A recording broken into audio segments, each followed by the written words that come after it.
Добар.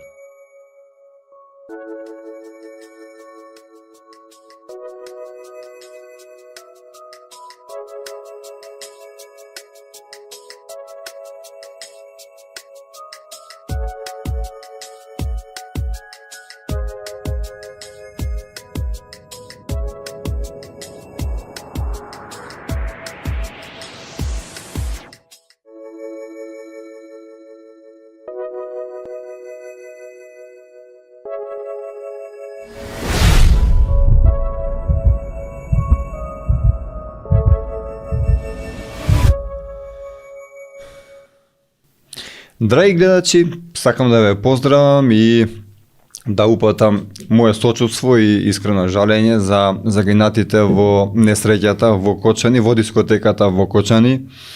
Вие го следите најновото издание на овој наш и ваш демократски импулс. Денеска ќе ни биде гостин своевремено под председателот на Македонското собрание Иван Анастасовски. Чувствувате се како дома и се надевам дека ќе ви се допадне овој наш разговор. Ајде вака да тргнам ја и во вашиот жаргон, први нормално сочувство до она што не се случи, до трагедијата во нашата држава, до семејствата. Да бидам искрен, ја сум до сега учествувал единствено во традиционалните начини на медиуми што ги има во нашата држава. За прв пат сум ваков тип на медиум и лично мое мислење дека ова е нешто што надоаѓа и од тие причини ве благодарам што ми давате можност да бидам дел од вашата емисија, дел од вашиот подкаст и да поразговараме за некои нормални работи. Ја во принцип така и ги доживувам овие нови правци во медиумите, кога луѓето разговараат во една така понормална атмосфера, пријателски разговор, опуштено и можат да кажат некои работи кои можеби во гостување во некој традиционален начин на медиум не би можеле да ги кажеме. Да, кај нас има, можам да кажем, експанзија на овој вид на подкасти. Не политички, него воопшто зборам за подкасти. Така да, мило ми е што ви се допаѓа. Најнапред, дали ќе одиме на вие, дали на ти? На ти, слободно. Апсолутно нема дилема. Секогаш умеам тоа да го прашам, за да знам како да се движи нашиот муабет. Тоа е пријателска атмосфера која е на ти. Така е, вие само според мене е измислено за да ги отуѓува луѓето. Океј, начин на комуникација со луѓе кои не ги познавате, нивната возраст и сето тоа се употребува вие. Може и почит некој, така е. Инаку нормално е ти. Вие сте, Иван, дете, би нарекол на СДСМ, ако не се лажам. Не, на татко ми, на мајка ми. Политички ми сте? Политички мислев, дете на СДСМ. На колку години почнавте со политикава? Дете како на се случи? Дете на СДСМ. Па сега не има дете на ВМРО, дете на СДСМ. Да.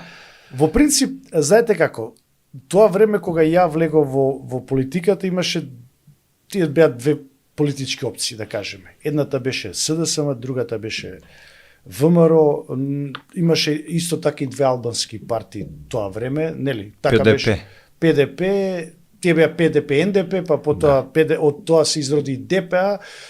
Имаше и она другото што беше во тој момент јако влегува во политиката, беа експанзија на етничките партии.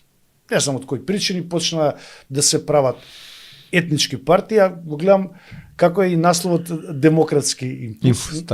Етничките партии токму го нарушија тој концепт на демократичност. Кога почна на некој начин политиката да создава со сила партии на со етнички презнак за да ги абсорбира кај себе, во принцип како дете, ја веќе не сум дете, нели, на тие години 20, ајде да кажеме 22, 3, 4 години по завршувањето на мојот факултет, ја активно работев како кошаркашки тренер во кошаркашкиот клуб Куманово. Таму сум роден. Да, не спомнавте дека вие сте од таму живеам и ден денеска. Јас сум присталица да не доаѓаат сите да живеат во главниот град, а отиако доаѓаат сите да живеат во главниот град, што ќе остане со другите, што ќе остане во другите градови. Нема сврха тие да постојат на некој начин. И Во тој период, како и секој млад човек, нити сум размислувал, ниту ме интересирала политиката, она што ја бев залюбеник и тогаш и денеска е во спортот, во науката и во образовниот дел. Во моментот како ја станав дете на СДСМ И политички активен. ВМРО, и виновно ВМРО. тогашното ВМРО, ја нити сум размислувал политички, нити сум делувал политички, ниту ме интересирала политиката, тоа пак ја нагласам децидно. Ја се развивав како кошаркашки тренер, доста успешно. Од ја на некој начин за себе мислам дека сум професионалец. Зашто и да работам, сум професионалец и морам сето тоа да го работам професионално. И само во тоа верувам. И јас станав прв тренер на кошаркашкиот клуб Куманово. Во тој момент доаѓа на 27 години. 26-27. млад. Релативно млад. За тренер.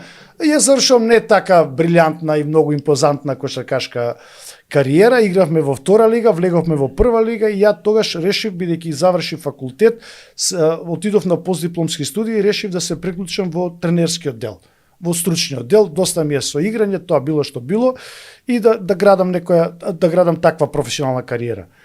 Во меѓувреме се случува промените. Доаѓа тоа првото ВМРО со Љупче Георгиевски, со тоа беа индијанци. Отворено ќе кажам, не сакам никој да навредам. Дојда као партизаните на времето, освоија власт и мисля дека се може да прават, може како сакат да функционираат. И во тој момент во клубот ја бев прв тренер, како сега се сеќавам. На спортската сала го поставија боксерот Аце Русевски. Значи, од тогаш се виде како ВМРО сака да функционира. Не сака да става стручност, туку става некое спортско име кое боксирало, земало медал, се е тоа окей, и сите почести за тоа, за нашиот сограѓанин Аце, меѓутоа да го ставите на раководна позиција е нешто нехумано. И он на него својствен начин не избрка од салата, по секоја цена валја добил директива, не избрка од салата, мене и мојот стручен тим не избрка од тимот и тимот го превзема тогаш Драган Далаверски како директор на Царина. Кој избрка не разбра баш? Аце Русевски. Аце. Ама не Аце како Аце приватно, туку Аце како промотор на политиките на тогашното ВМРО. И окей, го напуштив, од тогаш немам влезено во спортска сала. Такав сум по природа. Ако од некаде искочам, веќе нема враќање, не се вртам назад. Не гледам назад. И се случи тоа што се случи, имаше председателски избори, ако се сеќавате, после тоа господин Тито Петковски, кога се случи она промената у првиот круг водеше 100.000 гласови, па потоа изгуби во вториот круг со 100 и нешто илјади гласови. И во една таква случајност, тој беше на мојата свадба. И се спријателивме на некој начин. Тој беше пријател со мојот родител и јас и тој изградивме некои релации и му кажал за мојот животен пат во кошарката, шо како ми избрка ВМРО. А и за фудбалот ќе правиме. Како да, говорам и он вика ајде дали би размислил да бидеш пратеник. Викам, нити сум член на партија, ниту ми интересира, ниту размислувам така. Партија за мене е бокс. Бокс, мислам, не бокс као дисциплина, туку као некој да ве ставил у бокс. Да. Овакво и вие морате да се движите по тие правила. Викам, ја не размислувам така, откако од дете сум воспитуван на некој начин да ги пратам тие демократски процеси. Моите биле интелектуалци, така ме учеле, така ме воспитувале. И викам, ја сакам да имам малку поголема слобода во размислување. Не сакам некој да ми команда. Не сакам да бидам како некои чиновски позиции. И мислам дека тоа ќе ми биде проблем. Викам, не се секире ти сам за тоа. Ама викам, не сум ни член на партија. Не се секире за тоа. Ќе станеш. Тоа ја ќе го средам. Така да сега ќе ви кажам, не знам, 90 кога победува ВМРО 98 фактички, 99 се случува неговиот пораз и 2000 година тој ме активира фактички во Социјалдемократскиот сојуз. И така според вашето кажување, јас станувам дете на Социјалдемократскиот сојуз, мислејќи, убедувајќи дека тоа е партија на левицата, кај што повеќе има опција да се размислува со своја глава, да може да се искаже собствен став, а да при тоа некој не ве удира по глава, да некој не ве влече за уши цело време.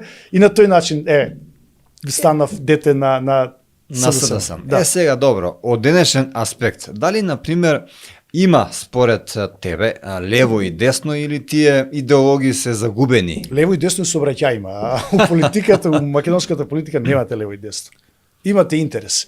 И во британскиот парламент која ќе влезете, како вика, нема вечни вечни пријатели, вечни непријатели. Непријатели. Да. Има вечен интерес. Вечен Така пишува таму. Нашата политика исклучиво се базира на тој интерес и политиката по дефиниција ако земете и интересова заедница е. Дали ме разбирате? Значи нема тука емоции, нема лутење. Политиката е интерес, влагате од некој интерес, меѓутоа кај нас тоа сето се вулгаризира до тој степен да борбата на политичките партии исклучиво се базира само на тој интерес да се освои власт, по секоја цена. А и многу Тоа е лажење има. Околу политиката, така кружи таа. Види, во една прилика ја во политиката покрај господинот Тито Петковски и учев од многу повозрасни политичари тоа време за да кои имаат знаење за да нели го научи занаето. За мене навистина тоа беше новина, нити сум се соочил претходно со такво нешто. И еден политичар, господинот, ајде ќе го именувам Исмет Рамадани, ми вика кога идеме на митинзи, кога лажеме на како се вика на тоа на сцената, и се сакаме некого кој ќе се внесеш во сето тоа. Дури и ти почнеш да мислиш дека тоа навистина ќе биде така. И на еден од нашите вика промотори во партијата која се занесе, сакавме да го опоменеме да олабави малку, да не кажува дека се ќе биде розово и убаво. И еден од присутните на соборот вика остави го нека збори, вика. Остави го нека збори, убаво ни е на душата. И доаѓаме до тоа да и народот, знаете како сака да слушне такви розови работи. Кој сака да ја слушне реалност? Држи го. Нема да ви е пријатно. Ако ви кажам дека нема да ви биде улицата како што треба, дека нема да ви биде воздухот како што треба, или дека ако сакате тоа да биде, мора да биде вака и вака, нема да ви е пријатно и нема да гласате. Ама толку ли е тешко, например, такви основни работи како улица, како нешто слично, да се направат? Како да улица е дели џаб на луѓето, значи на тие што освоиле локална власт. Улица да направи било што тоа му е дневна работа. Тоа му е работа. Кога јас сега да кажете зошто држам предавања на факултет, тоа ми е работа. Да. И да се фалам, сега држам предавања, не бе за тоа земам плата, тоа ми е работа. Да правиш улици, за тоа те бирале, тоа ти е работа. Како да кажам, тоа не е да се фали, сега идам да се сликам оваа улица ја правам, не, собираш даноци, јамните давачки собираш за да го правиш тоа. Многу едноставно е. Ние го правиме да биде тоа фама, го вулгаризираме и сакаме преку тоа да градиме имидж дека демек нешто многу работиме или тоа ти е работа. Едноставно. Многу едноставно, ако гледам.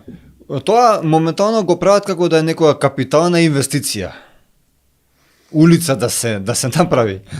Капитална инвестиција е нешто посериозно. Улица е, ви кажав, нормална работа. Дневна работа. Еве, ви дадов пример со мене. Идам на работа, држам предавање. Тоа ми е работа. Не може гледај сега држам предавање со 100 студенти, 200, 500 поима немам. Не, тоа ми е работа. Едноставно. Така е. Дали таа СДСМ кога влезе ти, до оваја денеска има некаква разлика? Дали се разликува покрај луѓето што па и горе-доле се тука некаде исти? Сакате да кажете СДСМ кога влегов ја како млад човек, кога се градев како политичар, како професионалец, која личеше на нешто и оваа сегашна СДСМ, ова е, мислам, како да кажам, ајде, не сакам да ги навредам, имам респект, почит кон таа партија, ама оваа сега СДСМ видела некоја халарија.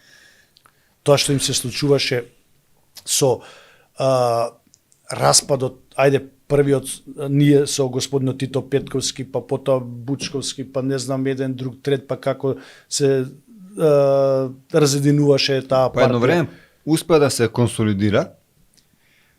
Мислам, да нема како ВМРО што имаше народна партија, ВМРО народна, па ВМРО ваква, па таква, успеа она така да биде малце.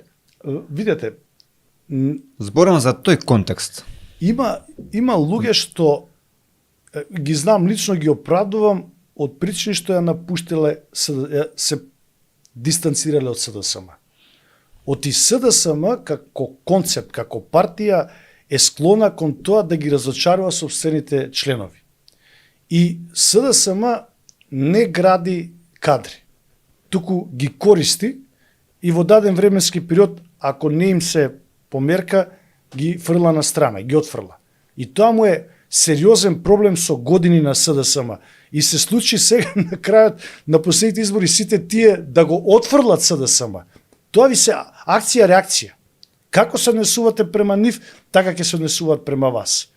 И СДСМ не водела грижа за сопствените кадри. Дури и кога им сугерирате дека нешто не е добро, дека не е нешто не е окей што го правите, не сака да го прифатат, оти знаете како.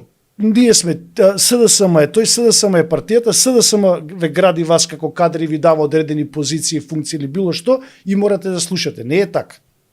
Не е така. На крајот секоја партија не може да се базира само на сопствените членови.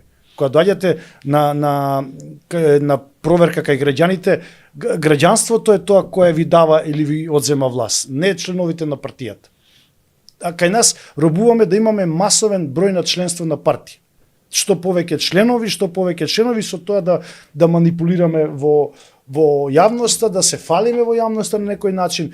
Затоа СДСМ кога влегов ја беше сериозен интелектуален потенцијал, ајде така да го кажам. Но можеме ли да наведеме кои се причините каде се застрани целава работа во СДСМ? Каде возот почна надоле да се движи? Вака сега, има повеќе аспекти, меѓутоа една од основните работи која се од мој аспект гледам, така, може некој ќе ме стави уред на предавници или било што, не се оптеретувам со тоа. СДСМ носеше некои крупни одлуки со години кои се случува во тие општествено-политички процеси во нашата држава. Ајде да кажеме, ја кога влегов, го имплементиравме рамковниот договор. Договор кој настана на база на конфликт. Војната. Кај што имаше загинати. И знаете како последни такви емотивни моменти, вие треба тие документи кои произлекле од тој договор мировен во Охрид, од тој конфликт, да ги имплементирате во собрание, што не е лесно. Луѓето, се сеќам, доаѓа, плачеа пред собрание, имаше протести за било која одлука, треба да им се даде високо образование, треба да им се даде ова, треба да се вработуваат албанци во администрација, бла-бла, да се постигне бројката од 20%, кое сето тоа одеше на терет на грбот на нас, пример на македонскиот, или како уставот, како кажува мнозинскиот народ, македонците, и нормално се создаваше револт. Сето тоа, пример, му одземаше од енергијата и од моќта која имаше СДСМ, нормално, и доаѓаше до сериозно разочарување кај луѓето од таа политичка партија. И ја казнија. Така беше. Дали влијаеше можеби промената на уставното име? Тоа е. Внимавајте се конија во жицата, во семето, во племето, во што не, и на крај направи спротивно. Па знаете како, доаѓаме до тој момент. Сакам да дојам у политиката, ќе ви ја кажам вистинската слика, не розевата слика. Така. И ако добијам власт, ќе го спроведам тоа така, ако веќе ми дадат. Не можете нон-стоп да ги прелажувате луѓето. Значи, пак ќе се навратам на тоа. Моментите кога спроведуваа одлуки кои значеше чекорење на Македонија кон ЕУ и НАТО, СДСМ се откажуваше од многу работи, мораше да ги спроведува сите тие политики, визави тоа ако сеќавате господинот Груевски кој владееше 11 години, тој не спроведе ниту една крупна одлука која можеше да му наштети 2007-2008 година во Букуреш, кога ајде условно нешто се прифативме да идеме со Република Македонија Скопје, кога и самиот председател Буш најави, па не се случи тоа, сакам да кажам, во периодот еве на тоа долгогодишно владење на ВМРО не се случија такви некои политики, ВМРО не се нафати да прави такви крупни политички чекори за да и наштети на партијата. А СДСМ го правеше тоа цело време. Тоа е една работа. Другиот момент, јас ви реков, за кој што држам, не водењето грижа за кадрите внатре. Ке ве искористат, ке ве фрлат. И тоа исто така му се врати на СДСМ како бумеранг. Оти СДСМ, да бидеме реални, важеше на партија на интелектуалците. Ајде едно време ДА се формира како таква партија на универзитетски професори, на ликови од влијателни ликови од општествениот живот, не општествено-политички, него од општествениот живот кај нас. Таа беше исто со кратка време траење, оти знаете како партии со силен интелектуален капацитет тешко обстојуваат, оти тоа се суети кои многу тешко можете да ги контролирате. Затоа партијата е пирамидален систем. Ако ја немате контролата, многу е тешко. Тука доаѓаме до вашиот наслов, демократичноста. Ако не знаете да ја употребувате демократичноста, е многу тешко. А ние не сме као држава на тој степен, да бидам реален. Во таа насока спомнавте и партии кои кратко траеле. Како ја гледате моментално партијата на вашиот сограѓанин Максим? Дали можеби мислите дека е на добар правец? Па еве земете ја ретроспективата на распадот на СДСМ и Максим чив производ? СДСМ. Максим е дете на СДСМ. Ја мислам дека Максим е роден во СДСМ. Ја не сум дете на СДСМ. Јас се приклучив 99-та година. Мислам дека Максим, ја колку го знам, цело време по партија. Цело време у партијата. Цело време има некоја партиска функција, не знам ова, не знам она. Така да, кога ќе го земете она што вие ме прашате пред малку, ретроспективата на падот и подемот на Социјалдемократскиот сојуз, Тито, Бучко, Вие заедно со Тито ја напуштивте партијата. Да. Ама ја ја напуштив со изјава на сител, си одам, храбро. Си одам и реков ќе земам уште еден мандат сам. И тоа го направив. Некојаш, знаете како, и храбрите одлуки ви ги наградуваат. Може се луди. Ќе ви ги озборуваат, оговараат, ама ги наградуваат храбрите одлуки, да знаете. Така се случи со Стефче Јакимовски кога фактички ја напушти само отиде на избори и победи. За градоначелник ги накарпаш. Ја како се сеќам, Стефче беше ЛДП, па дојде во СДСМ, па го напушти СДСМ. Да, не он дете на СДСМ. Не. Он е у либералниот кампус, мислам дека за цело време, ама еден период помина, мислам со Бранко Добри години беа. Во СДСМ. И сега гледате како Тито, ние со Тито, па Бучко, па не знам, имаше уште едно делење, кој беше, како се вика, уште една матрица искочи и сега последното е, знам на Максо. Знам на Максо е идентично нешто како ние со Тито кога го направивме. Со тоа што, нели, Максо сепак е градоначалник на најголемата општина во државата Куманово, добар буџет има, има големо политичко искуство. Дали ќе има епизодна улога? Да. Па, знаете како. Според политики сегашни, што ние мислите? му служевме со Тито на Груевски. Максим со знам сега му служи на ВМРО.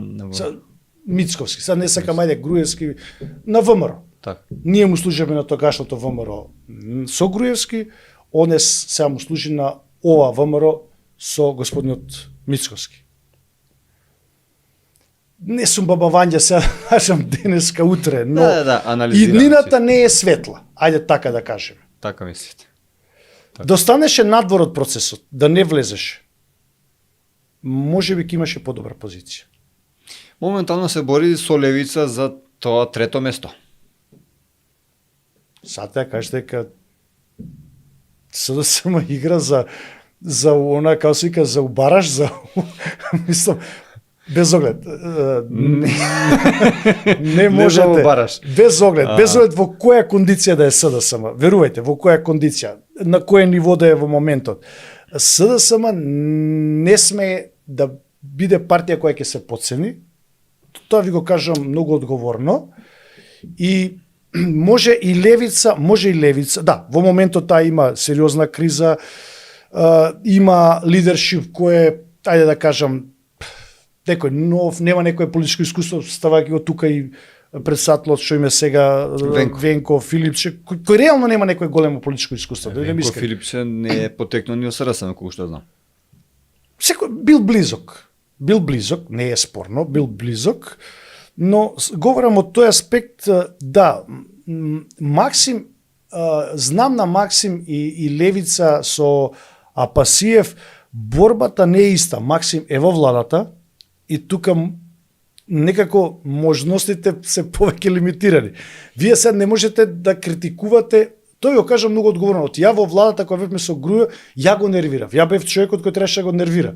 Знам колку се нервира. Ви кажам многу отворено, кога сме се знам колку се нервираше, кога не знам, ќе му кажеш дека не е најдобар. За Груевски збори? Да. Ама знаете како, критиките не треба да ги сваќате дека некој ако ве критикува ве мрази или не знам што. Сватите ги критиките дека можеби тоа ќе допринесе да бидете подобар. Кај нас, кога ќе не критикува некој, ние го гледаме како да ни е непријател. Душман, да. Што е погрешно. Не го гледа, како викат американците, nothing is personal, ништо не е лично. Не го правам, ја лично немам ништо против Груевски. Какви патики сака, нека носи, нека вози велосипед са бајле од рано, нека иде пешки од работа до дома, што сака нека прави, не е спорно. Меѓутоа, ако нешто му сугерирате дека не е добро, треба да го прифати. И на крај, знаете, ќе ве шутнат. Тоа се случува. Сте требале да му Као кажете спорт, дека е најдобар, не па ви. Ама цело време некој му кажувал некој дека е најдобар. И сега, сакате да кажете, јас се видов со него прошлата година. Како беше средбата вака? Никогаш не сум говорил за ова јавно, имам никогаш. Јас Како секој март држам предавања во Будимпешта. Секој март. Овој март не. Оти овој март класот се префрли во Лондон, таму го одржуваат. Јас сум највач на Челси, не можам да идам у Лондон ради тие бариери. Јас сум демократичен, јас сум за ЕУ, тоа јавно го говорам, ме псујат, ме викаат, ме критикуваат, не се замарам, тоа е окей. Од никого не сум украл, нели? Така, нормално. Не ви се бендисуваат моите ставови. Сосема оправдано, не велам не. Ама не можам да идам у Лондон, немам бугарски пасош, да идам у Лондон, да бидам гост на Челси, да држам предавање, не можам, скратен сум за тоа право, а го сакам. Па и Будимпешта е добра. Абе, добре, не велам не. Сега ќе, ама тие, таа групација на универзитети кои го организираат тоа, секој март пример во Будимпешта и се оваа година решиле го префрлуваат тој клас таму. Ротираат. Они идат на 3-4 локации во текот на годината. Јас секојаш ја бирав март Будимпешта, оти ни е блиску, можете и со кола и било како, ама оваа година се префрлија во Лондон. Дали добро ве угости нашиот поранешен премиер Никола Груевски? Каква беше таа средба? Дали како на стари пријатели или дали можеби сублимиравте некои впечатоци, вака требаше, вака не требаше? Најискрено си прави. Оти, јас сум бил дел од неговата влада. Да. Не во власт. Не во министр. Во парламент. Како ме и најавивте. Подпредседател, што не е воопшто мала работа. Подпредседател кој имаше задача да го нервира. Јас се гордеам со тоа што го нервирам. И неколку пати кога сме имале такви средби, као млад човек, ја не му го гласав законот за високото образование. Тоа време, 2008 година, кога го носевме. Оти имав аргумент. Јас сум дел од универзитетскиот кампус. И никогаш нема да идам против сопствената фела. Макар и нема мандат. Што испадна исправно. Од денешна перспектива. И му пишав, кога беше, значи, минатиот март, му пишав сосема случајно. Не надевајќи се дека ќе ми одговори. А вие не сте било кој па да не одговори? Не, знаете од кој аспект говорам? На социјалните медиуми многу фейк има. Има. Лажни профили, не знам ова, не знам она, и не знаете кој е, што е, како е. Така е. Човекот ми одговори, викам, доаѓам со семејството на предавања, таму сум 3 дена, би сакал да испием едно кафе. Еј, супер, вика, кога ќе бидеш тука, пиши. Ми враќа. Еј, се изненадив. И кога отидов таму, договоривме, завршија предавањата, му напишав, вика, супер, ајде вечер да се видиме во Риц хотел. Добро. Во, не знам, 8 часот. Така. Ја со моето семејство таму, моето семејство чисто се запознае со него. Да. И заминува, ја го чекам, ми пише ќе доцнам 30 минути. Значи, како вика волкот, навики менува длака, не како беше Да, таа, да, не знам, да, некоја девиза. Паметот му исти, ама. Абе не може, пак доцни. Така и функционираше као премиер. Доцнењето му беше као трейдмарк, као заштитен знак. 30 минути, ама се извини за тоа. Се извини. Седнаве, баш онака, ми беше освежен. Прво мише дека некоја игра е. Не викам, ниту сум политички активен, ниту ништо, ниту. Викам, дури кога направивме една слика, семејство, викам, ако го сакаш да го продадеме во јавност, а викам, немој ќе мисли дека правиме политичка партија и ти. Беше баш онака пријателски. Разговаравме за многу работи кои сме ги поминале заедно, дури во една прилика му реков, слушај, да ме, како помлад ти зборам, тоа време да ги сослуша сериозно моите критики кога те нервирав и преку пишување во утрински вестник и се до тоа кога ти ја рушевме владата за еден пратеник кога не можевме да те срушевме тогаш, секе беше друго, кафето ќе го пиевме во Мериот, Да. во Скопје, немаше тука. Јас сум и понатака таму, во принцип, знаеш како, продуктивен разговор. Дали Продуктивен. Да, пријателски. Ама најпријателски, како Има да ли- ви кажеш. има Иако ли- не сме пријатели. Така, има ли некаква желба да се врати, например? Ви спомна ли нешто такво? Во она што ја го Можно ли е примети тоа? во неговото кажување, го прашав отворено како пребегал, вика не можам да зборам. Океј, Да. океј. Супер. Во Гепек не сигурно. Не знам, не знам, ниту ме интересира, верувајте. Така, не не сакам чисто си. За некои работи што го прашував, ми вика нема да ми веруваш. И почна да ми каже, викам стоп. И стварно не ти верувам. И се смее. Викам и стварно не ти верувам, можеш ми го кажеш. Не ти верувам. И он ќе продолжи пак да го кажува. Во принцип, кај него лично се чувствува горчината дека е надвор од Системот. од Македонија. Пази, а европски граѓани живее во Европска унија. Да. А, Значи имаш ли некаков би сакал да се врати, но мислам дека тоа нема да се случи. Тоа е мој печаток. Да. Можа грешам. Тоа е мој печаток. Мој печаток е тоа. Ама човекот сам си е виновен. Никој не му е виновен. Едноставно.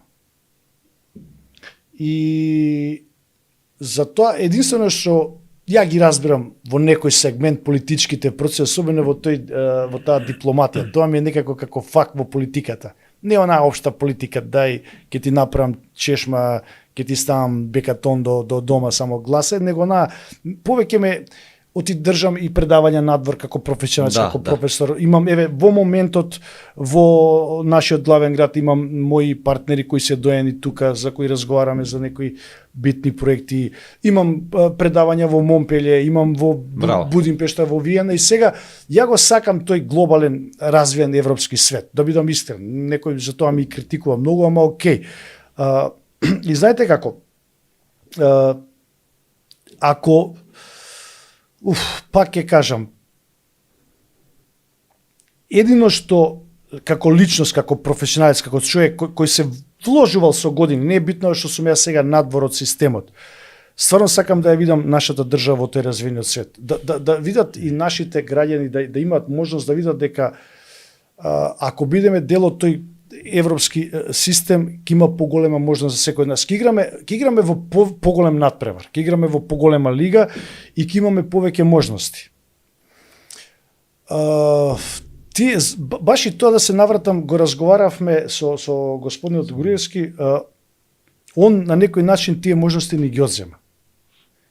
Од еден аспект, од друг аспект, му викам, толку не можеше да процениш дека ти нема да формираш влада. Ама знаеш ми вети Дуј. Дуј што сака може да ти вети.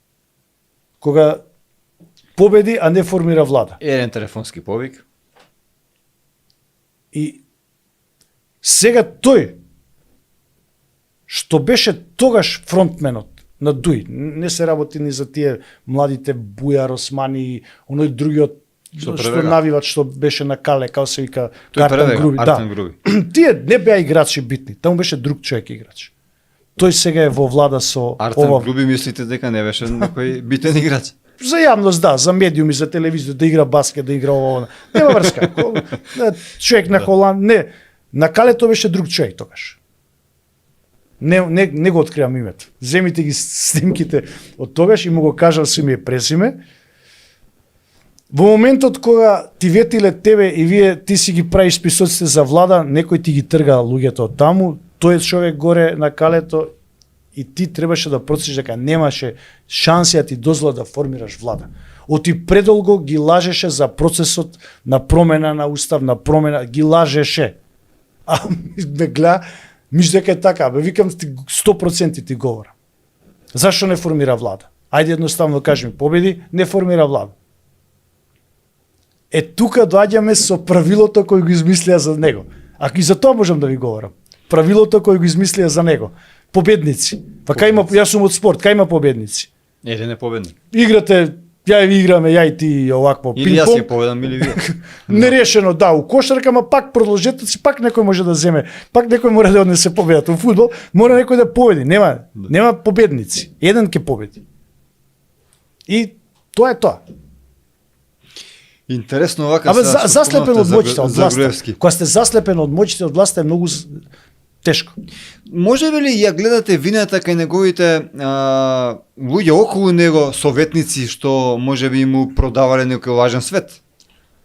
Абе види, и мене Зашто сега тешко е да бидеш види, ја да сум лидер и некој да ми каже цело време патиките ти се најдобри, флизурата ти е најдобра, шалот ти е најдобар, свет ти е најдобар. Во тој контекст. И ти стварно ќе мислиш дека е така. А не е така во реалност. Затоа говорам. Критиките, не критизерството. Не критизерството.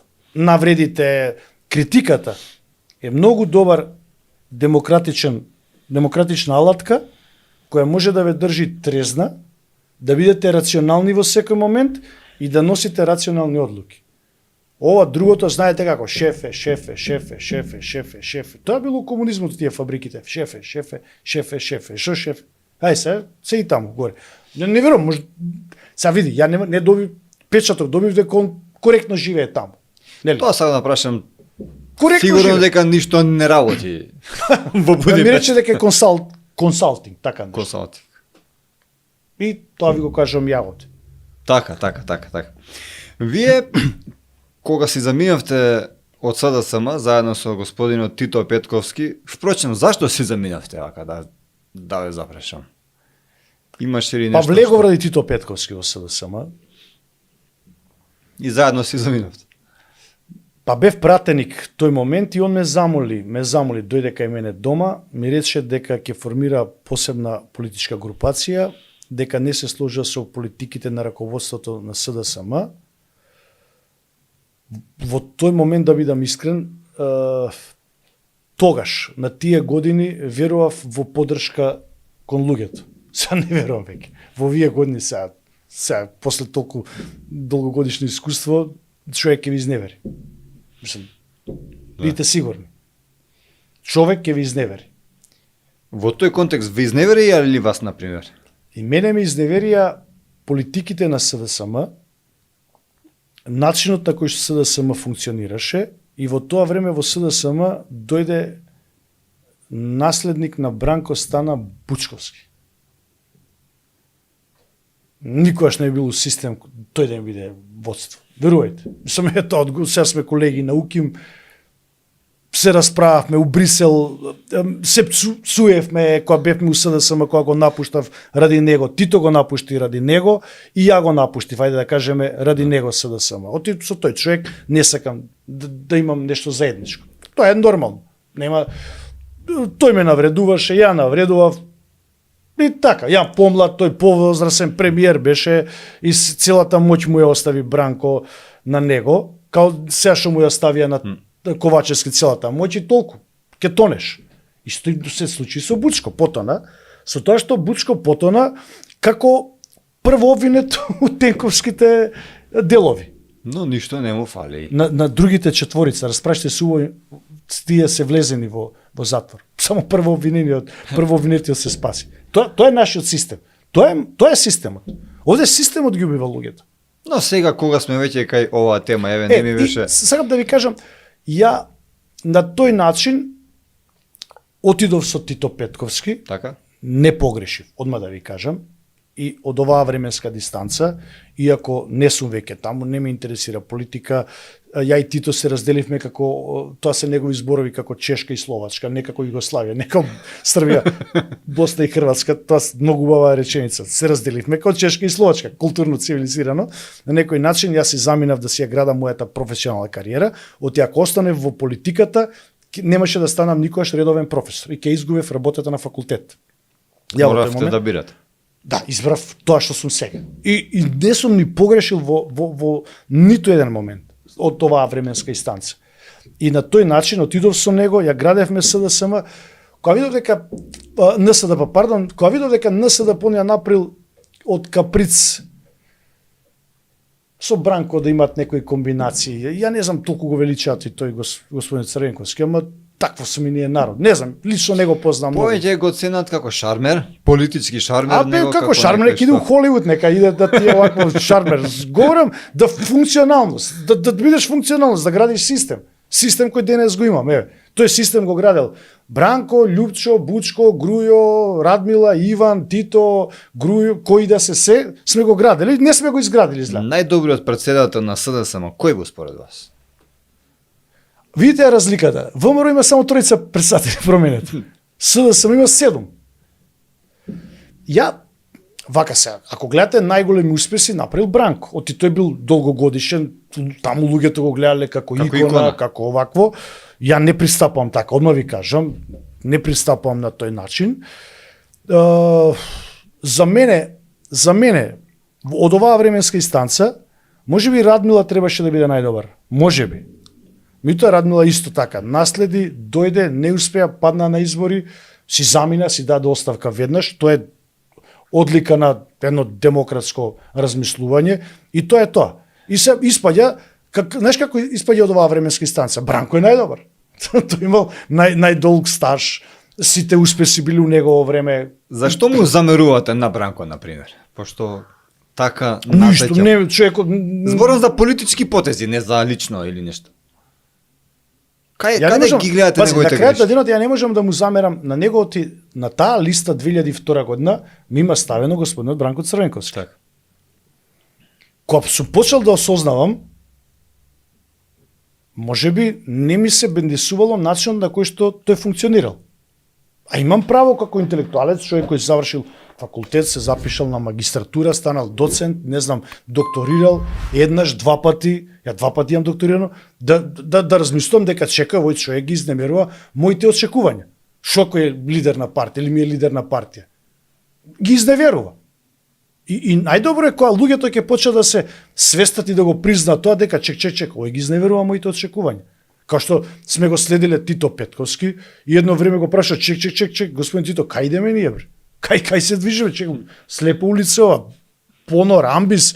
Абе не, чекај, добре, сега ќе видите тука, сега лево, шујкате вие десно, лево, право. Абе кај идеме? Кај се движиме? Што правиме? Коректно е како млад човек да прашате кај идеме ние? Да. Нели?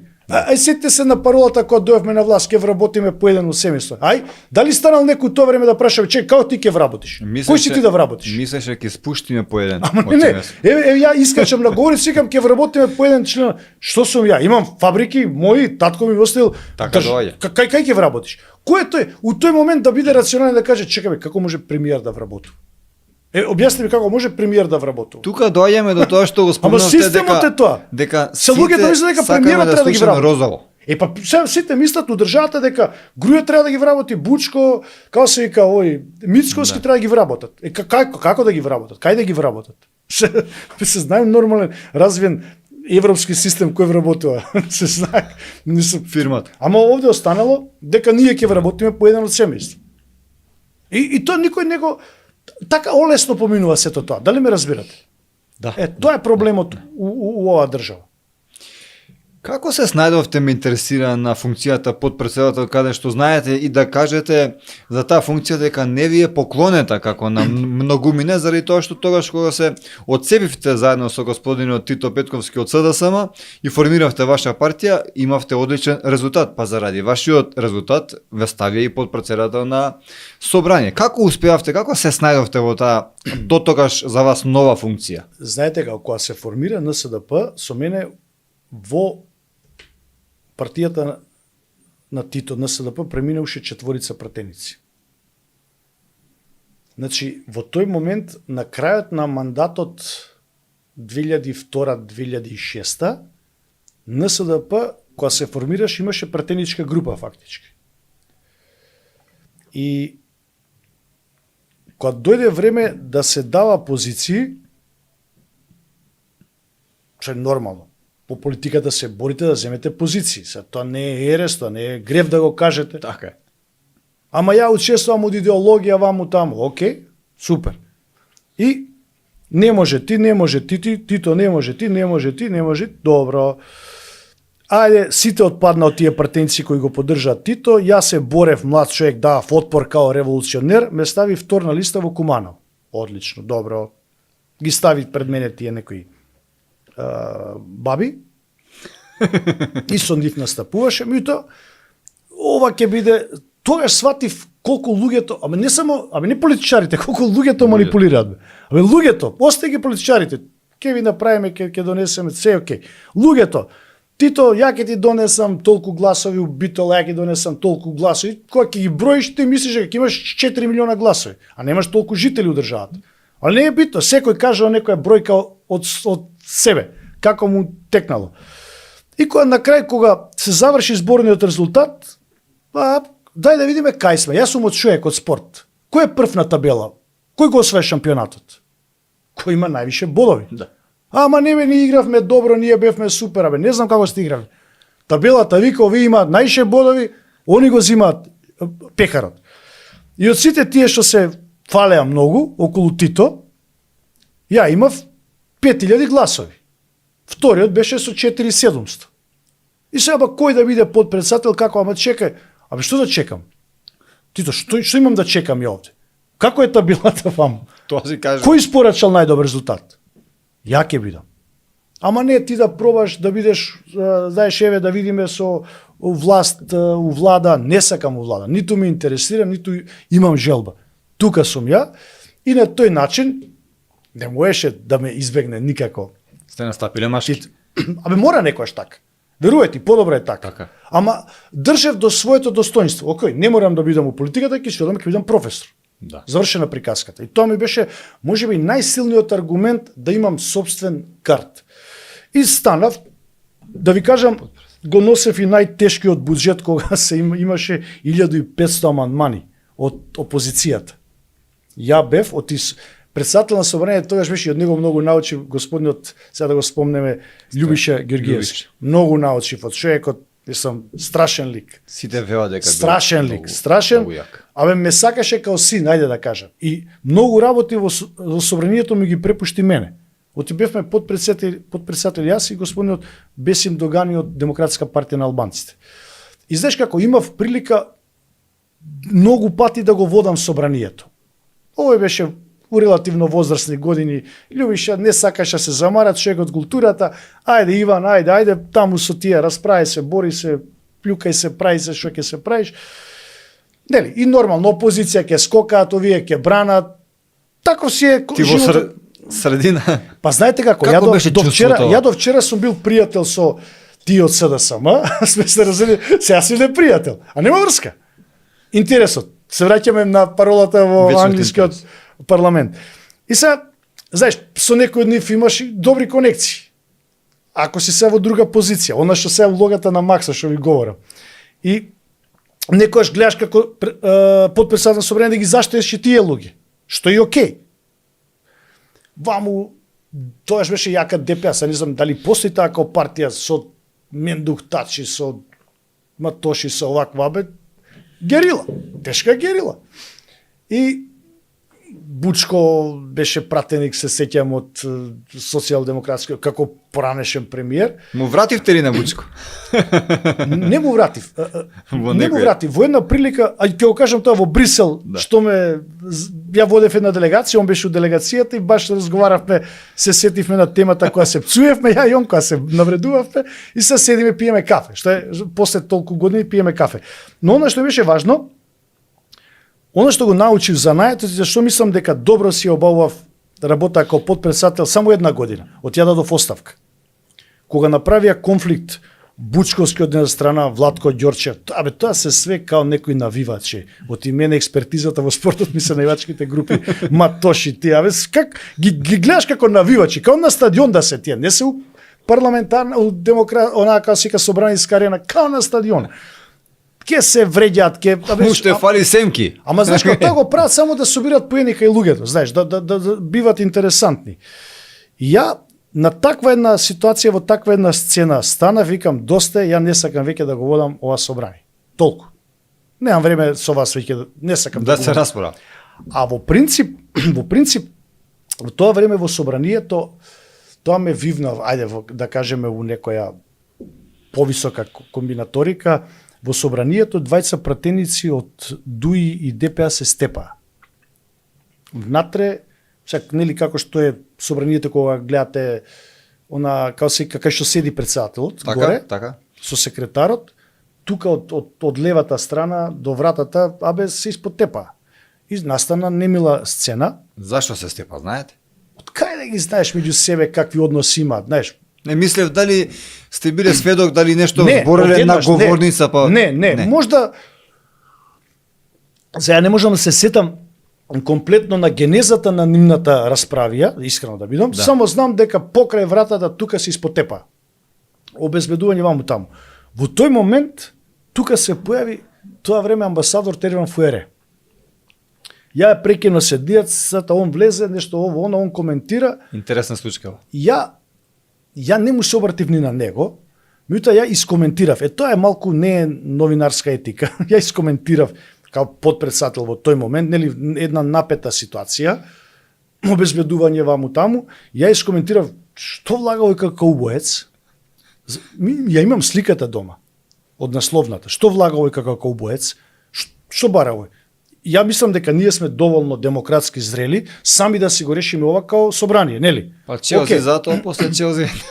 И во меѓувреме некој од новинарите таму, тоа го има слушнато. Ја не сум го изјавил Јавно. официјално. Така. И го ставиле као каубоец на конј. Ерван Фуери на наставна страна, мислам дека беше во вечер. И го ставиле мојот коментар. Многу некоректно. Тоа е првото што ми се деси, а второто ме фатиле на банкомат и вика троши повеќе него што заработува. Чекај сега. Па после ми се извинуваше, на банкомат, па нормално, кај да вадам пари, да ги крадам на банкомат, јас сум човек, нели?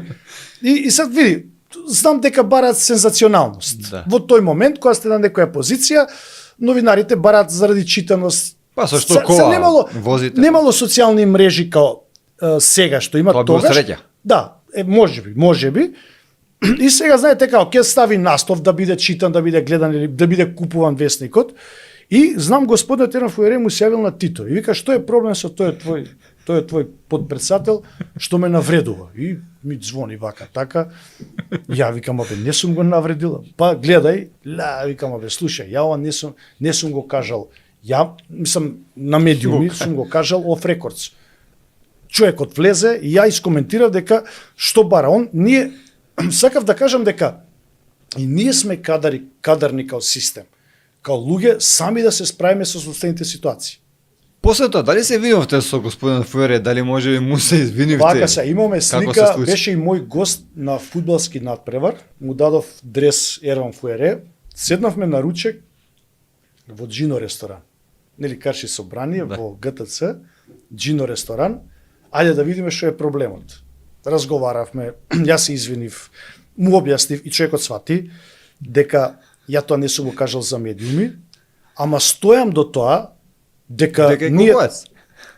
не каубоец. Дека каубојски бил начинот на кој што он влегол. Нема потреба некој од надвор да ни каже за неодредени состојби кои што можеме ние сами да ги решиме. Зашто да не ги решиме? Да покажеме дека имаме капацитет, дека сме сериозна држава, можеме да се носиме со сето тоа. Тука се разубедивме и да ви кажам станавме и некако на тој начин и пријатели, меѓутоа она што ми остави впечаток тогаш на тој ручек во Джино, се сеќавам некој му се јави на телефон. Не знам кој. Него ни прашав, ама мислам дека беше од албанскиот кампус. Така. Не го прашав. Затоа не е дипломатски, но она што го слуша во разговорот, го владам. Нормално. Она што го слуша во разговорот, тогаш се црташе мајскиот договор. Уште тогаш. Да. И во еден момент ме праша, ко трна телефонот, што размислувам за формула победници. Као сега ми е јасно, мислам од оваа време, стално можеш да се сеќаваш на одредена временска инстанца. Што сакал со тоа, што сакале со тоа, Да, креаторите. Значи, од тогаш почнала варијантата за да Дуи се врати на власт, преку одредена форма. Победници. И викам, господин амбасадор, ја доаѓам од спорт. Ова што се вам ви го кажам, сум му кажал него. Ја не сум слушнал терминологија дека има победници во спорт.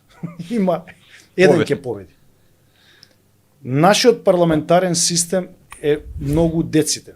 Оти ние сме парламентарна демократија, парламентот ги води или собранието процесите, и вика оној кој ќе собере 61 мандат е владетел, е мандатар, го добива правото.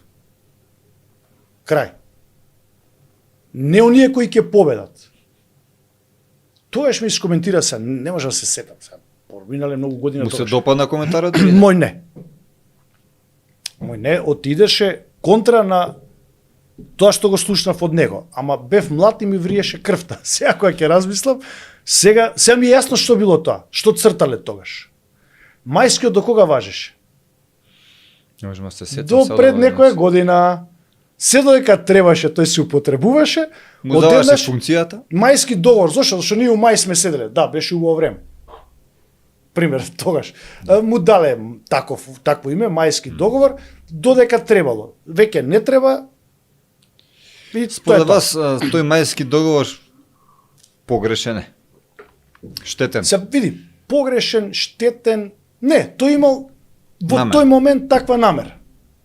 И знаете, кога нешто ви е ад хок и не ги почитувате основните документи кои ги имате во државата, така ќе ви се случи. После стално ќе си правите ад хок договори.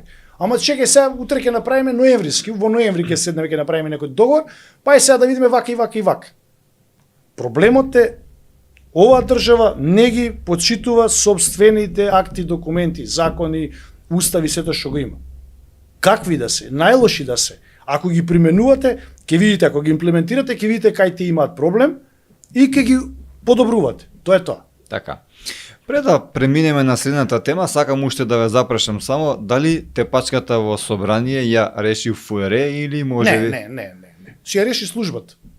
Да не си испотепат меѓу себе. Ако, види, ако не ги боли, нека се тепат цел ден. Имамо многу тепачки во собрание, па во тој контекст, што е задачата на председателот или на подпредседателот на собранието? Што треба тука да се Да презентира? води седницата, ред да воведува. Тоа. Не може сега да идам ја да се тепам со нив.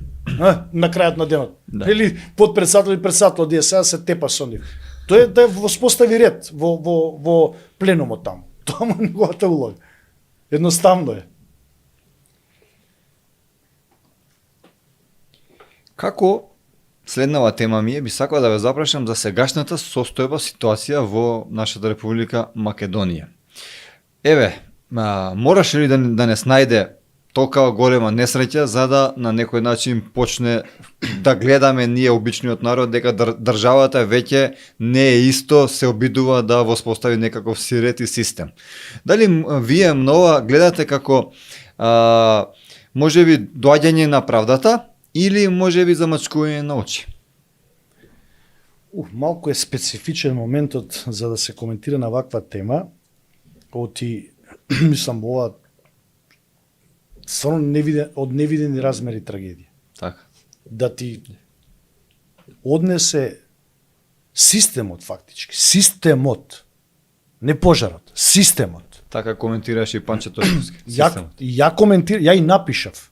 Дури 2 колумни кај што јасно повикав и му давам подршка на премиерот, оти тој сам рече, за уши. За уши ќе ги. Ама знаете што е проблем? Ако не ги извадите вие за уши, тие ќе ви извадат вас. Верувајте. И тука има безрезервна поддршка. И мора да има безрезервна поддршка. Системот е тој, каде што фактички 30% од младата популација во општина Кочани ја зеде. Можете да мислите што е тоа? Трагедија. Од невидени разбери.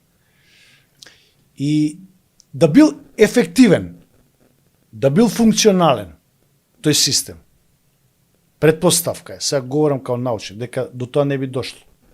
Ма така е. До тоа не би дошло. Меѓутоа, ајде вака земите го системот од почеток. Ни се удавија бугари у Охрид. Кој е крив? Капетанот, тој што ќе го снема. Ни се запалија луѓе во Бугарија. Кој е крив? Тој што Шоферот. заспал, го нема. Кабелот. Ни се запалија модуларна болница, кој е крив? Кабелот. Океј, супер. Идеме понатака. И ние гледате, тоа во оваа држава го зимаме веќе како нормално. Тоа е таа неказнивост. И почнува. И сега знаете како, ако ја еднаш поминам на црвено, згазнам некого, нема импликации врз мене, мојот живот, моето поведение и сето тоа на база на закони, јас сега кажам утре, супер, двајца ќе згазам. Оти системот не ме санкционира. 5 ќе згазам утре. Утре ќе ги земам семафорите, дома ќе си ги носам.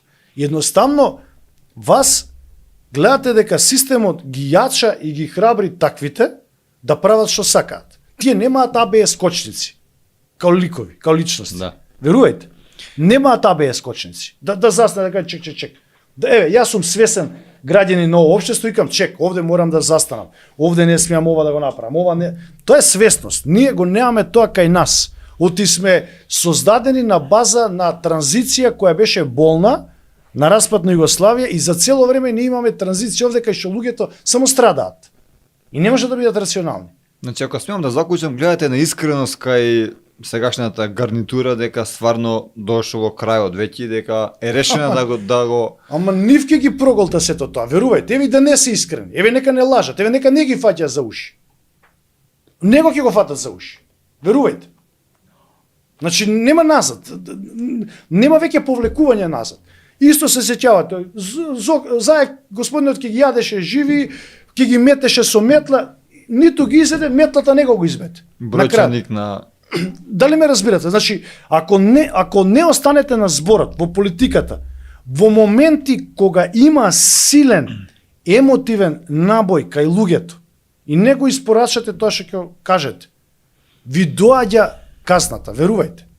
Затоа, оно што ми се бендисува, 2 пати го гледав министерот Тошковски, е доста, од е правник, Да. и ги разбира работите, доста внимателно ги кажува зборовите. Верувајте. Ги одбира. Премиерот малку поагресивно го прави тоа. Некако, знаете како, не е лесно да кажете ќе ве фатам за уши се. Не е лесно. Јас гледам дека не бира терминологија во тој контекст, но А министерот за внатрешни е тука повнимателен. И он дури во една прилика, ја кога го напишав колумната дека корупцијата ќе ја проголта оваа држава. И он го спомна истото на вестите прес. на Сител. На вестите на Сител. Таму го слушав внимателно. И тука ми остави како млад, пред се тој е млад човек, да се разберем, 82 годишен, не знам кој е, доста внимателно се изразува, не брза, ги знае, работе као правник, оти е свесен на што се може да најде кога вие ќе го нападнете тој дерогиран систем. Може да ви врати многу силно. и двајца да сме луѓе од спортот, во тој контекст биве запрашал. Многу ми смета кога ќе прашам кој е подобар, обично ми викаат не може да се мери, но може да се мери кога човекот е на иста функција. Дали може би претходникот негов, Оливер Спасовски, подобро се снајде или овој сега се снајде? Ме фаќаш на локал патриотизам, сега сум од Куманово. Оливер Спасовски од Куманово. Кумановец, да. Да, ние добро живееме. Неблагодарно е. Не ми значи ништо ни Оливер, да кажеме, не ми значи ништо ни Тошко. Господин Спасовски, сега говорам од аспект и двајцата се правници. Оливер е исклучително политичка фигура, која долги години е, као што реков за Максо, родена у партијата и Оливер исто. Тошковски не е од тој кампус, верувајте. Не е некоја истакната доминантна политичка фигура. И сега тука мора да се прави одредена разлика.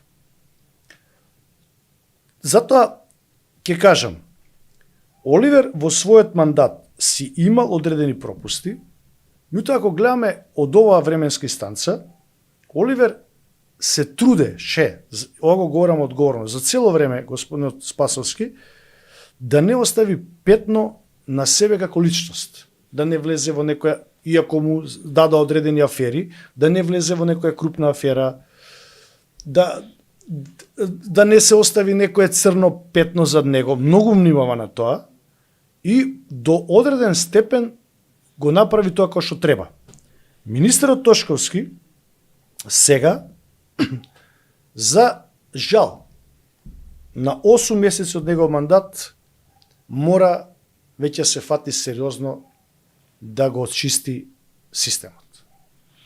И од тој аспект не би можеле да ги мериме. Овој бил 7 години на таа позиција, ово е само 8 месеци. За тие 8 месеци, сега, ова мора да го средува, меѓутоа не е само ова. Не дај Боже, некоја зграда ќе се запали, не дај Боже ќе падне. Како сме корумпирани на секој левел во државата, значи он сега, Тошковски министерот мора сето тоа да го средува и дури, ако сакате, да ги отвара и претходните.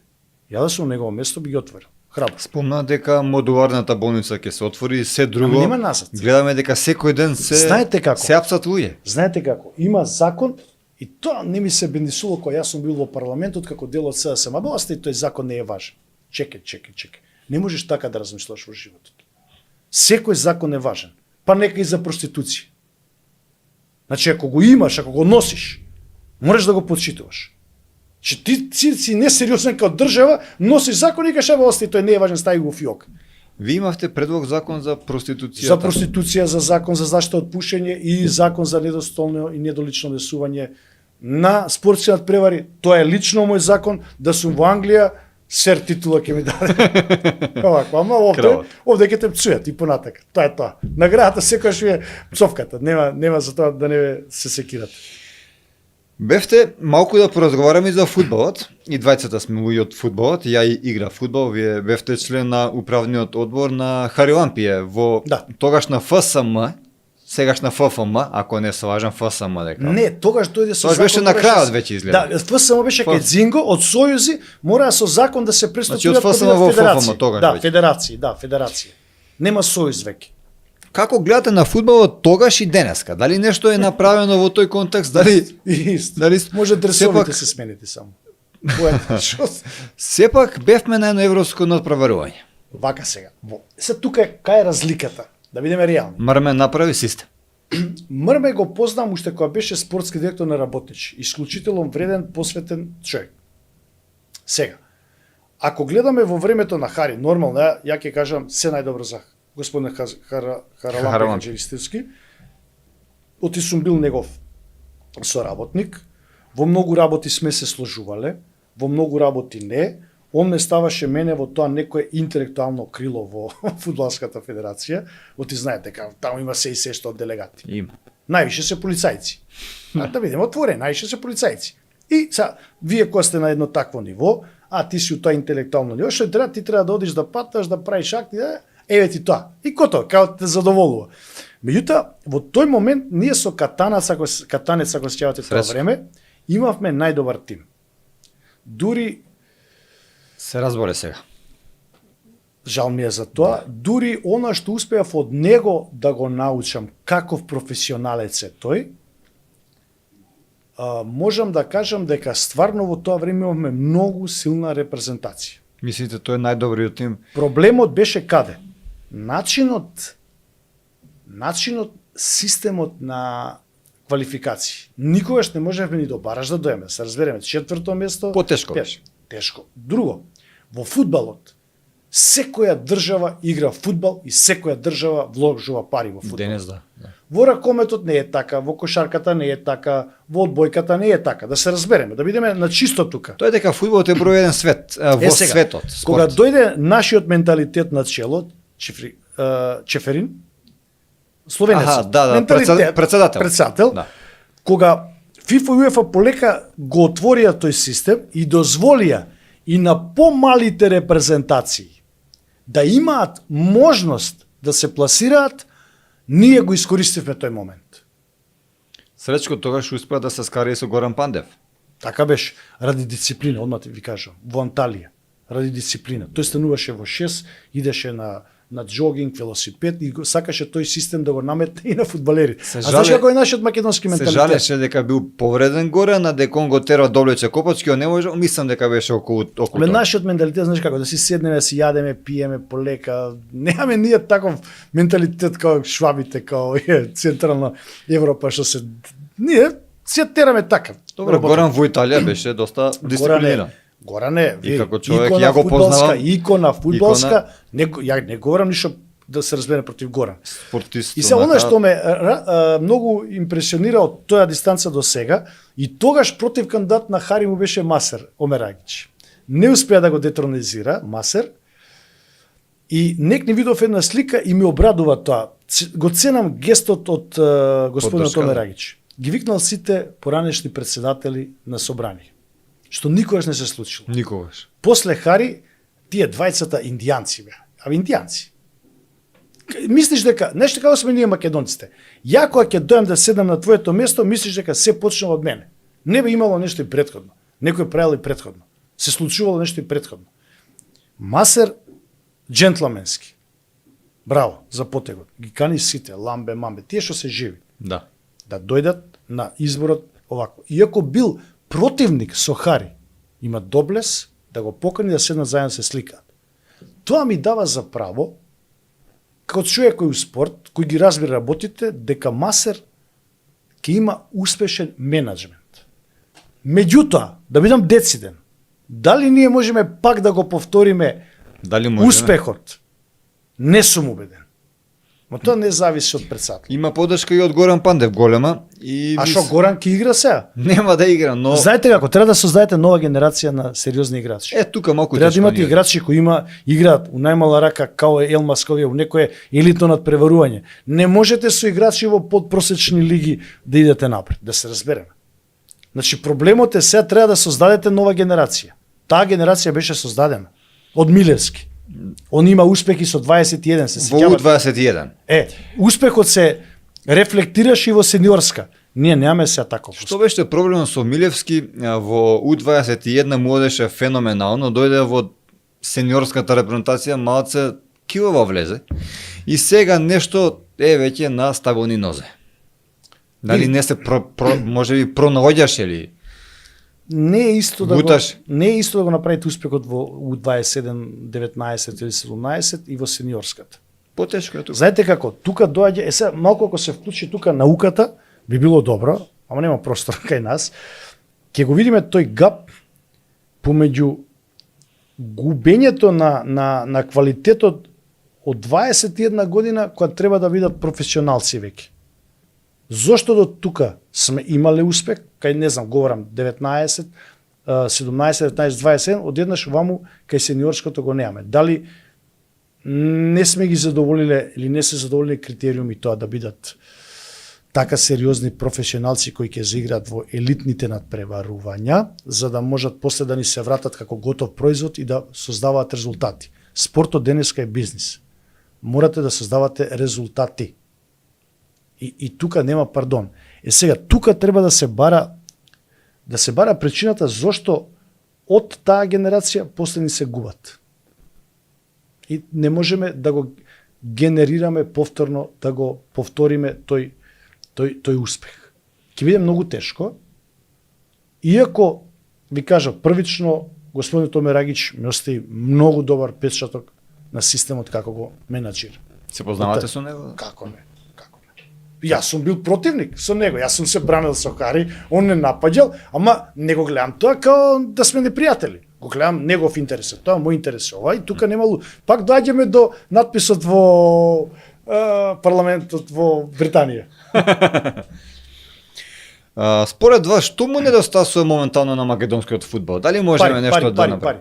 Пари. 1, 2, 3, 4. Пари, што друго? Државата можеби треба да инвестира или да бараме некое приватно партнерство можеби? Вака, државата. Секоја година организираме еден спортски самит на високо ниво. Пошто вие тој предавате на ДИФ. Да, и на крајот на денот му го струшиме тој ваучер систем, криминален систем на распределба на јавните финансии во федерациите и во клубовите, каде што претходната агенција за млади и спорт, каде што веќе 12 луѓе се на обвинителна клупа впрочем за тоа. Агенција за млади и спорт дистрибуира 10 милиона евра. Да, 10 милиона евра треба да дистрибуира до сите федерации и клубови. Ајде се вака многу пластично, едноставно. Со 10 милиона евра, дали можете да развивате професионален спорт во сите сегменти? 10 милиона евра. 10 милиона евра е еден ден на Роналдо, не знам кај да се движи. Како можете? И сега, и тие 10 милиона, установивме во едно истражување со мојот тим, дека и тие 10 милиона, што ги има јавни пари, наши пари. Зад ваши пари, пари на приватњаците не ме интересираат. Јавните финансии, кои доаѓаат од нас, од буџетите, од 10 милиона, испадна во тоа истражување дека само 50 до 60% стигаат до клубовите и федерациите. 40 до 50% стигаат во приватни џебови. Па затоа сега. И му го кутавме ваучерот. Јас се гордеам со тоа. Сега има начин, сега имаме министерство, тоа е супер, одлично. Министерство за спорт. За спорт, окей. Министер Борко. Нека си е жив и здрав, супер. Меѓутоа сега да видиме, некни слушнав една изјава, спортот не е социјална категорија, добро, супер. Меѓутоа од друга страна, новата законска мерка се вика субвенција. А субвенција е социјална категорија. Едно со друго. И тоа субвенција е социјална мерка која давате за да направите домашен производ кој ќе го пласирате надвор и ќе донесе бенефит за државата. Визави таа дефиниција, вие значи треба се во субвенцијата во спорт да даете да создадете играчи кои утре ќе можете да ги пласирате на европскиот пазар и да има инкам во тоа. Еден инкам ќе ви кажам, работнички. Од трансферот на Елмас од Лајпциг, пардон, сега е во Лајпциг, од сега Наполи во Торино. Замина од Германија, отиде говорам повторно во за трансферот од Наполи во Лајпциг кога замина. Мислам дека дури има работнички склучен договор секој нареден трансфер за да зима пари. Исто како Јовче Джипунов. Новите собственици на работнички само тој трансфер си ги повратија инвестицијата. Може да ви сте кој тој бизнис. Да. Ама тоа е пак Елмас и тие како него се производ на овој систем спортски, на оваа држава, кои се создадени од тие јавни финансии и враќаат инкам на државата. Тоа ви е субвенција. Се дали ние произведуваме нешто ново? Дали правиме или купуваме сомнителни фудбалери од Бразил, кошаркари од Србија за полусезон или било што правиме? Што таму нели знаат дека играат фудбал? Тоа и ги плаќате, овде им давате 5000, 3 за нив, 2 за вас, едно и за... И станим дават, се им дават. Тоа ти е. Значи тоа не е субвенција. И тука имаме проблем. Барселона, не младинската школа на Барселона, него децата на Барселона. 2000 евра клубот Барселона плаќа само за да ги земе со автобус децата, за јадење, пиење, спиење се. Дневно 2000 евра за децата, зашто знае дека еден ден ќе им се вратат парите. Видите, она има месаја, има Да. многу сериозна фудбалска За кампо, школа. да. Сега, знаете, Барселона како систем, спортски систем, кошарка, фудбал, ракомет, се имат, жени, мажи. Се имат. Барселона се финансира од туристичка такса од градот. Кога влезе во криза, во моментот на кога не зафати пандемијата корона, нема движење, нема авиони, нема туризам, тие имаат од секој сместувачки капацитет, од секој турист што ќе дојде, јаде, пие, спие во Барселона, инкам иде во спортскиот колектив на Барселона. И затоа нивниот председател се бира на непосред избори као ние овде што бираме. Знаете, така се бира, кај нив. Тоа е систем на производство. Со друга страна, во Шпанија, пример, го имате другиот кралскиот систем, кај што Кралот е тука. Перес вика, не ме интересира да ми произведувате. Дојди да играш, колку пари треба, дојди да играш, колку пари, тоа е тоа. Можеме ли ние нешто такво да направиме? Не можеме. Не кралски систем, него ова на Барселона. Не, можеме првиот систем. Тој можеме. Барселона. Да, не вториот не ни нормално ние немаме крал.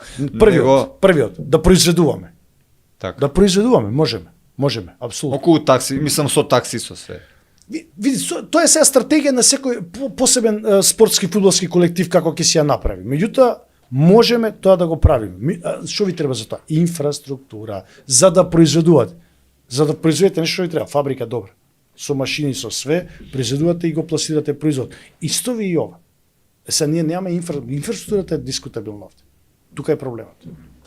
Господин Иван, многу ви благодарам за вашето одвоено време и како што разговаравме пред да почнеме, се надевам дека ќе ни дојдете повторно, заради тоа што чувствувам и гледам дека имаме што да си кажеме и да поразговараме за нови актуелни теми. Па да бидат ведри теми. Нека Ја за прв пат како ново искуство да го скршиме ледот. Прилично позитивно изненаден. Да кажам, ајде така, моја некоја импресија. Мило ми е што е тоа така. Исто. Драги мои, ви благодарам што не гледавте и имајте пријатен ден.